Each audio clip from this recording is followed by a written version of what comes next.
Ya Ali Madad. This is me, Zulfikar Ali Jaisani. We are pleased to bring another series of lectures under the title Ya Ali Madad. Hope you will enrich your understanding about the topic. Please give us your suggestions and feedback. It is very important for us. Thank you.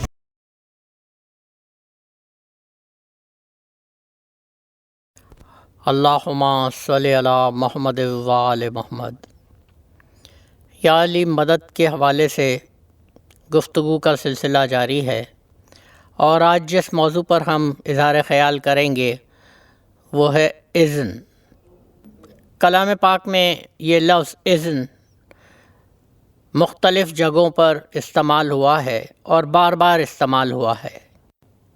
اذن کے معنی کیا ہیں؟ اگر اس کو دریافت کیا جائے، ڈکشنری میں دیکھا جائے، تو اذن کے معنی اجازت کے ہیں، پرمیشن کے ہیں، حکم کے ہیں، اور بِإِذْنِ اللہ کا لفظ جب آئے گا تو اس کا مطلب بنے گا اللہ کے حکم سے، اللہ کی اجازت سے۔ اس کو ہم ایک آسان مثال کی مدد سے سمجھنے کی کوشش کرتے ہیں۔ جیسے لائسنس ہوتا ہے، ہم اپنی روزمرہ زندگی میں، ڈیلی لائف میں مختلف تجربات سے گزرتے ہیں، جس میں ایک یہ بھی ہے کہ کسی کام کے کرنے کا ہمیں لائسنس لینا ہوتا ہے، یعنی اجازت نامہ لینا ہوتا ہے۔ اگر آپ ڈرائیونگ کرنا چاہتے ہیں تو آپ کو مجاز ادارے سے، اتھارٹی سے ایک لائسنس حاصل کرنا ہوگا، اور وہ لائسنس آپ کو حاصل ہو جائے تو وہ آپ ڈرائیونگ کر سکتے ہیں قانوناً۔ اور اگر کسی کے پاس لائسنس نہیں ہے تو وہ گاڑی چلا نہیں سکتا۔ جن معاشروں میں خاص طور پر قانون پر عمل ہوتا ہے وہ اس مثال کو بخوبی سمجھ سکتے ہیں۔ تو اللہ تعالیٰ کی طرف سے بھی ایک یوں سمجھ لیجئے کہ ایک لائسنس عطا ہوتا ہے، اور یہ لائسنس اذن کہہ سکتے ہیں، ہم امر کہہ سکتے ہیں اللہ کا، جسے بھی حاصل ہو جائے تو وہ حاجت روا اور مشکل کشا بن جاتا ہے اللہ کی اجازت سے، اللہ کے حکم سے، اللہ کے امر سے۔ ہم ان کو مختلف آیات کی روشنی میں سمجھنے کی کوشش کرتے ہیں۔ ہم نے پچھلی گفتگو میں بھی ذکر کیا تھا، حضرت عیسیٰ علیہ السلام کو اللہ تعالیٰ کی طرف سے دیے گئے اذن کے نتیجے میں مختلف صفات کا، جو کہ اللہ کی صفات تھی، لیکن اللہ تعالیٰ نے اسے اپنے نبی عیسیٰ علیہ السلام کو وہ صفات عطا کیں اور اس کا مظہر قرار دیا۔ حضرت عیسیٰ علیہ السلام اللہ کے اذن سے مردوں کو زندہ کرتے تھے۔ حضرت عیسیٰ علیہ السلام اللہ کے اذن سے بیمار کو شفا دیتے تھے۔ حضرت عیسیٰ علیہ السلام اللہ کے اذن سے اندھوں کو بینائی عطا کرتے تھے۔ حضرت عیسیٰ علیہ السلام اللہ کے اذن سے روح پھونکتے تھے، اور حضرت عیسیٰ علیہ السلام اللہ کے اذن سے غیب کی معلومات لوگوں کو دیتے تھے، غیب کا علم جانتے تھے۔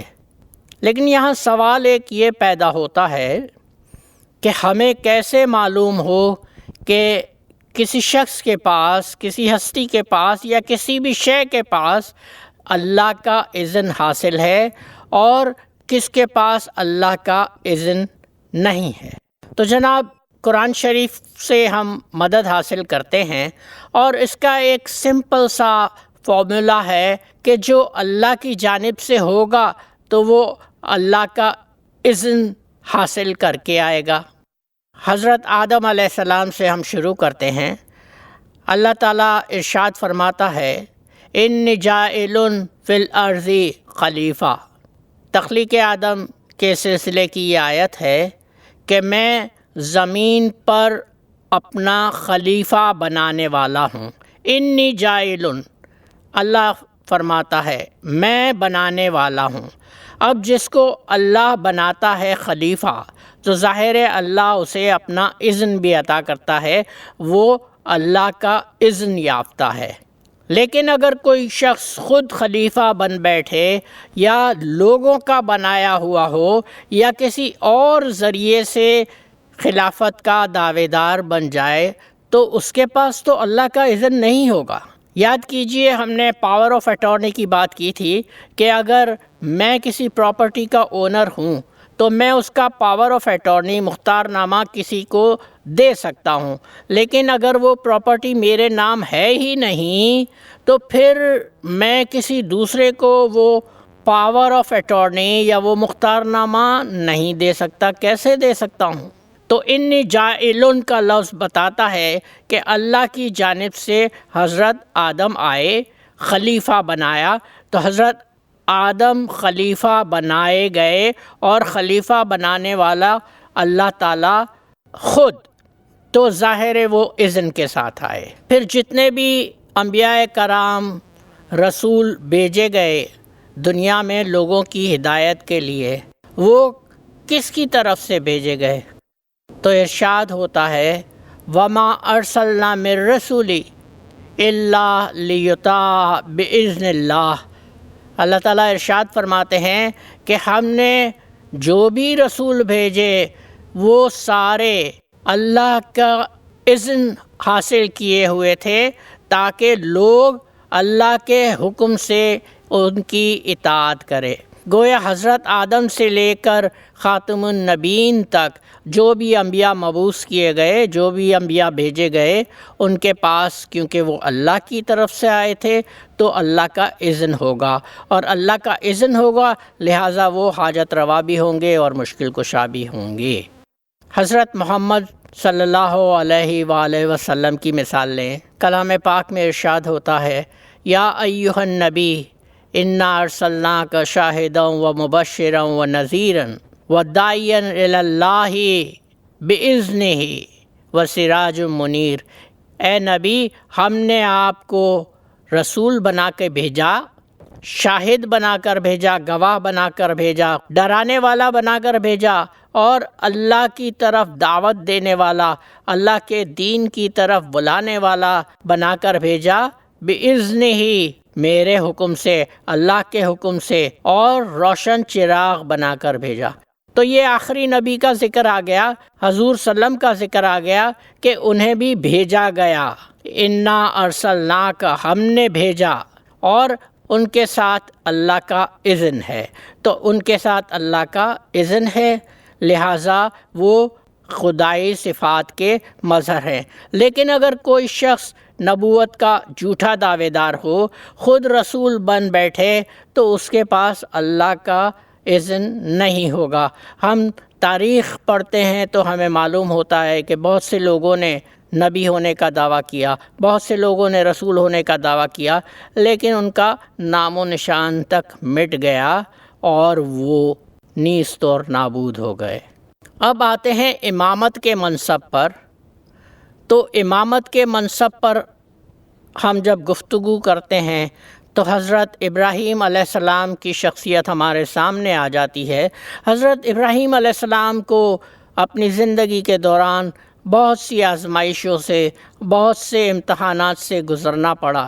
انہیں آگ میں پھینکا گیا اور وہ آگ اللہ کے حکم سے باغ و بہار بن گئی، گلزار بن گئی۔ پھر وہ ایک طویل عرصے تک اولاد کی نعمت سے محروم رہے، لیکن بعد میں اللہ تعالیٰ نے ان کی دعا قبول کی اور انہیں بیٹے کی بشارت دی، اور انہیں 2 فرزند عطا ہوئے، ایک حضرت اسماعیل علیہ السلام بی بی ہاجرہ کے بطن مبارک سے، اور بی بی سارہ کے بطن سے حضرت اسحاق۔ تمام پیغمبروں کا سلسلہ حضرت اسحاق سے ہے، اور حضرت اسماعیل سے ہمارے آخری نبی محمد مصطفیٰ ان کی آل سے، ان کی نسل سے ہے۔ جب حضرت اسماعیل علیہ السلام بچپن میں ہی تھے کہ حضرت ابراہیم کو حکم ملا کہ بی بی ہاجرہ کو اور ننھے اسماعیل کو وادی غیر ذی زرع میں چھوڑ دیا جائے، بیابان صحرا میں چھوڑ دیا جائے۔ تو ایک تو مرادوں سے پائی ہوئی اولاد، اور اس کو بیابان میں چھوڑ دینا یقیناً ایک مشکل بات تھی، جسے والد ہی سمجھ سکتا ہے، ایک باپ ہی سمجھ سکتا ہے۔ پھر حضرت اسماعیل ذرا بڑے ہوئے تو اللہ تعالیٰ کی طرف سے حضرت ابراہیم پر وحی نازل ہوئی کہ اسے اللہ کی راہ میں قربان کر دیا جائے۔ حضرت ابراہیم علیہ السلام اس کے لیے بھی تیار ہو گئے، اپنے بیٹے اسماعیل کو یہ خواب سنایا اور اپنے بیٹے کو لے کر چلے گئے اور ان کے گلے پر چھری پھیرنے کے لیے، ذبح کرنے کے لیے تیار تھے کہ اللہ تعالیٰ نے ان کی قربانی قبول کر لی اور حضرت اسماعیل کی جگہ پہ ایک دمبا ذبح ہوا۔ ان سارے امتحانات سے گزرنے کے بعد جب پروردگار ان سے خوش ہوئے تو ارشاد ہوتا ہے، انی جاعلک للناس اماما، کہ میں تمہیں تمام لوگوں کا امام بناتا ہوں۔ جاعلک، یاد رکھیے یہ وہی لفظ ہے جو آدم کو خلیفہ بناتے وقت یوز ہوا تھا۔ جاعلک، میں تمہیں بناتا ہوں۔ اور اگر اللہ کی طرف سے امام بنایا گیا ہے تو اسے اللہ کا اذن بھی حاصل ہوگا، اللہ کا امر بھی حاصل ہوگا۔ ایک اور آیت میں جس میں آل اسحاق سے مخاطب کیا گیا ہے، ارشاد ہوتا ہے، وَجَعَلْنَاهُمْ أَئِمَّةً وَيَهْدُونَ بِأَمْرِنَا، ہم نے انہیں امام بنایا اور وہ ہمارے امر سے ہدایت کرتے ہیں، ہمارے حکم کے ساتھ ہدایت کرتے ہیں۔ تو امام بھی اگر اللہ کا بنایا ہوا ہو تو وہ الہی صفات کا مظہر ہوگا اور وہ معجزات اور کرامات دکھا سکتا ہے۔ تو یوں ہمیں معلوم ہوتا ہے ایک کلیہ، ایک فارمولا، کہ خلیفہ اگر اللہ کا بنایا ہوا ہے تو وہ اللہ کے اذن کے ساتھ ہے، رسول اگر اللہ کا بھیجا ہوا ہے تو وہ اذن کے ساتھ ہے، نبی اگر اللہ کی جانب سے مبعوث ہوا ہے تو وہ اللہ کے اذن کے ساتھ ہے، امام اگر اللہ کا بنایا ہوا ہے، من جانب اللہ ہے، تو اس کے پاس بھی اللہ کا امر ہوگا، اللہ کا اذن ہوگا، اللہ کی طرف سے اسے اتھارٹی دی گئی ہوگی، ایک اختیار نامہ، پاور آف اٹارنی ہوگا، اور اس کے تحت وہ لوگوں کی ہدایت کا فریضہ انجام دیتا ہے۔ اور اذن ایسی طاقت ہے، ایسا لائسنس ہے آپ کہہ لیں، کہ جو جس کو حاصل ہو جائے وہ حاجت روا بھی ہے، وہ مشکل کشا بھی ہے۔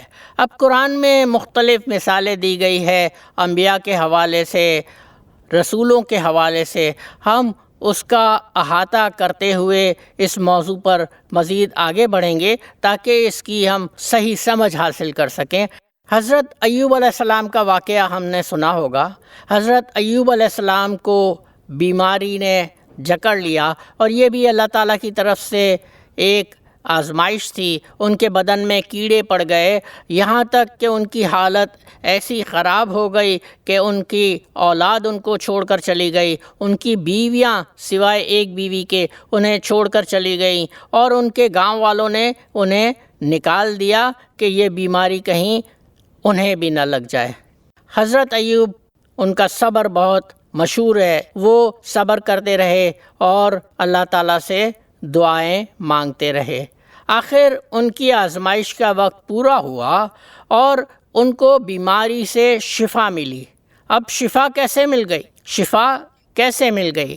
انہوں نے اللہ کے حکم سے زمین پر پاؤں مارا اور وہاں سے ایک چشمہ ابل پڑا، اور اللہ تعالیٰ کی طرف سے ارشاد فرمایا گیا کہ یہ ٹھنڈا پانی ہے آپ کے غسل کے لیے، جس سے آپ غسل کریں گے تو یہ بیماری دور ہو جائے گی اور اسے آپ پی سکتے ہیں، اس میں آپ کے لیے شفا ہے۔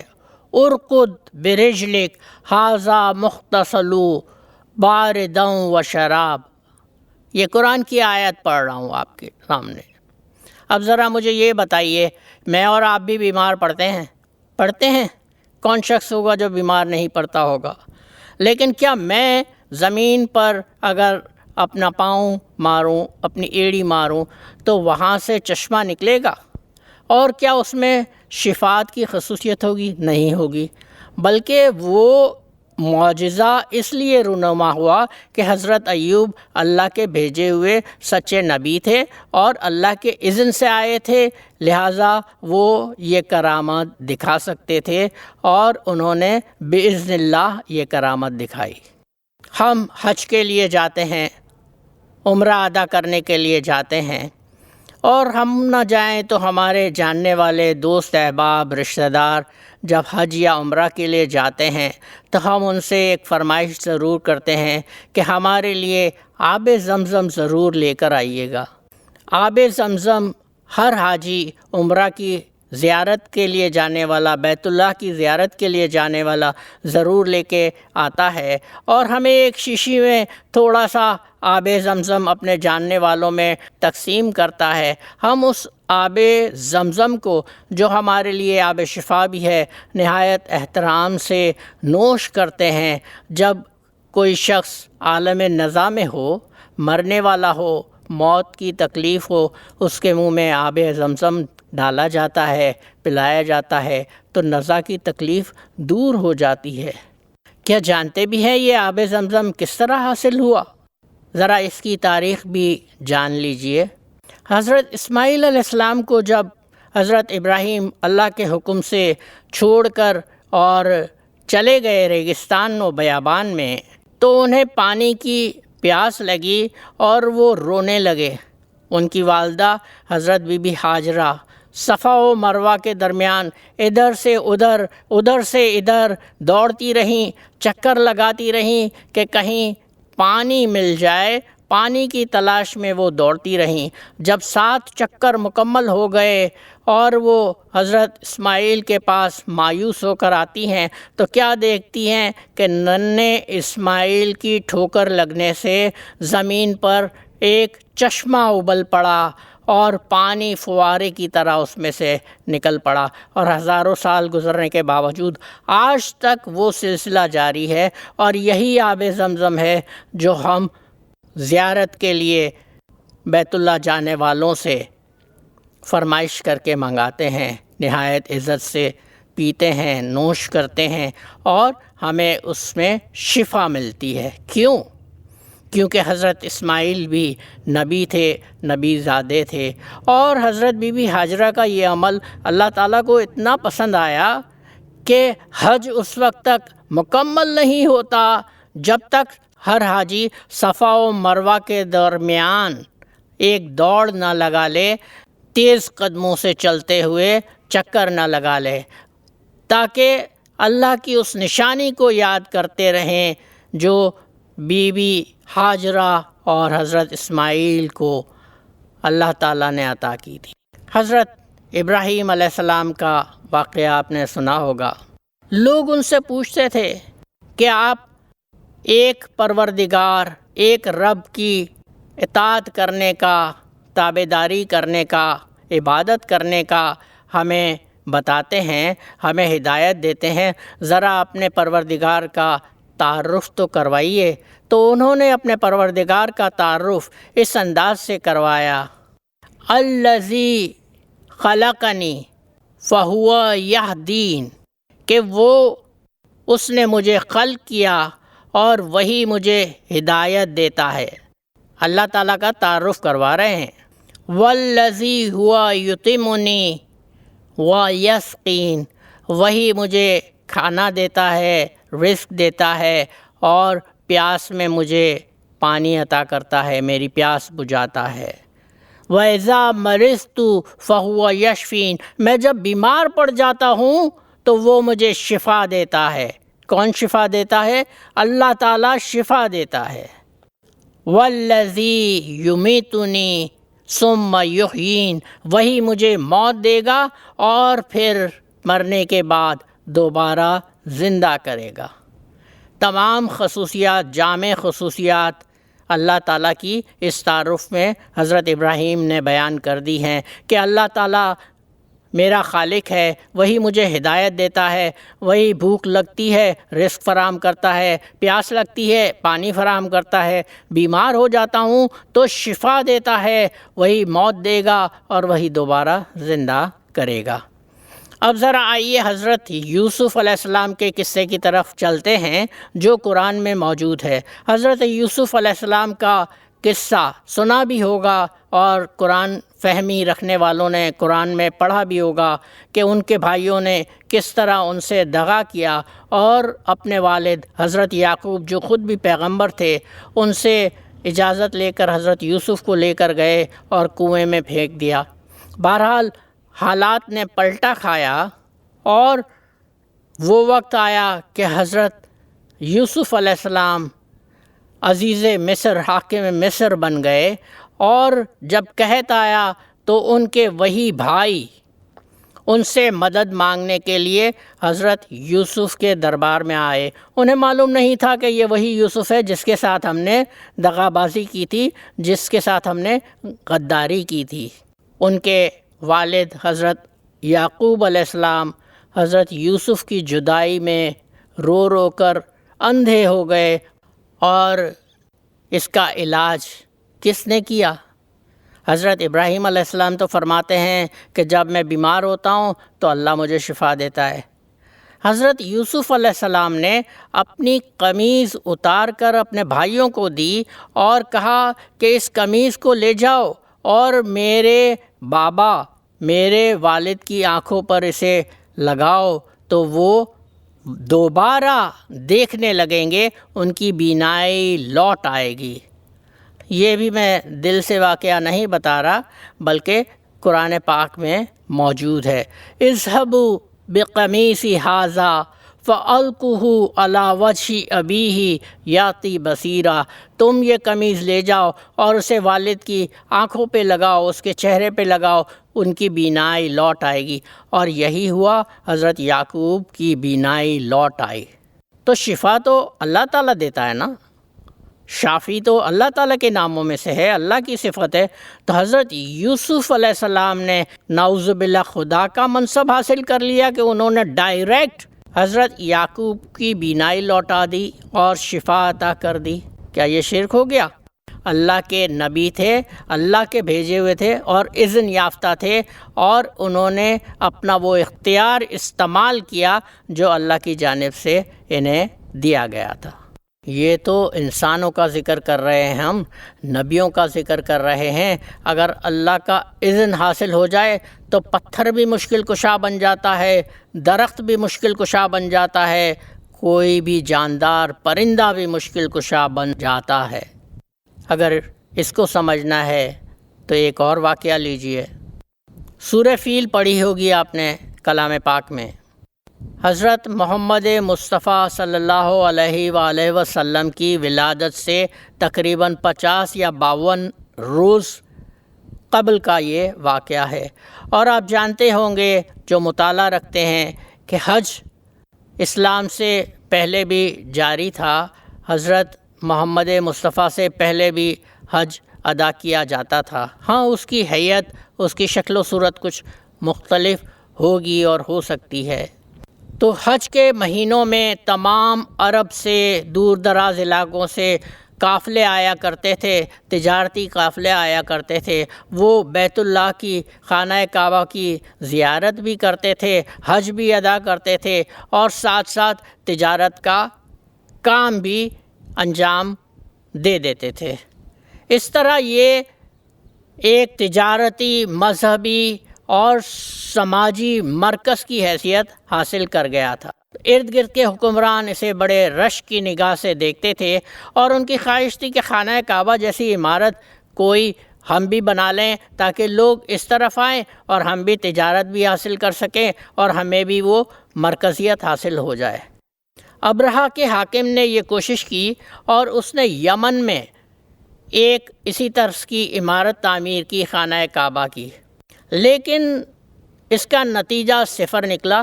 لوگ اس طرف راغب نہ ہوئے، اس طرف مائل نہ ہوئے، اور اسے کوئی اہمیت، کوئی پذیرائی نہ ملی۔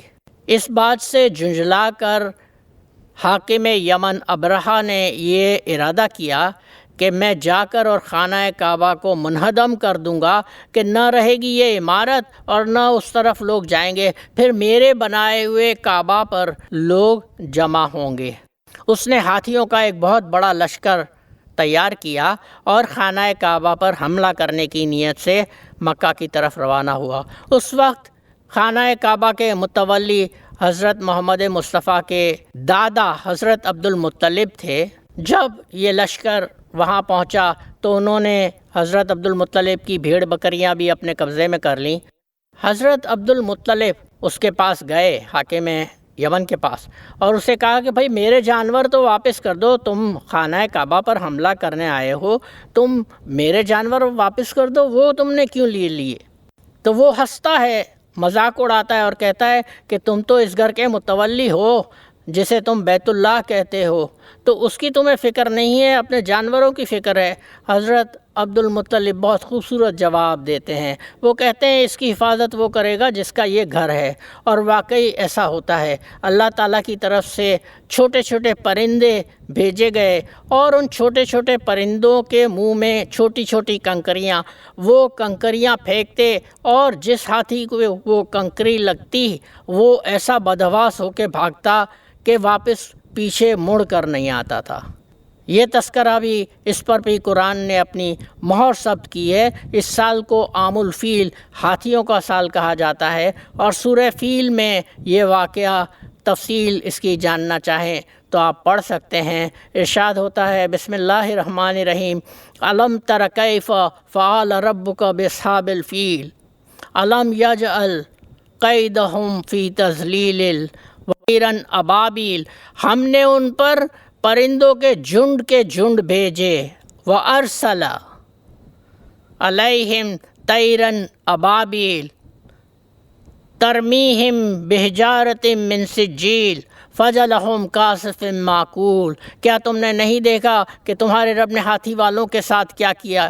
کیا ان کی مکاریوں کو، ان کی چالوں کو بیکار نہیں کر دیا؟ ان پر پرندوں کے جھنڈ بھیجے، ابابیلوں کے جھنڈ بھیجے جو ان پر پتھر کی کنکریاں پھینکتے تھے، پس انہیں ایسا کر دیا جیسے کھایا ہوا بھوس۔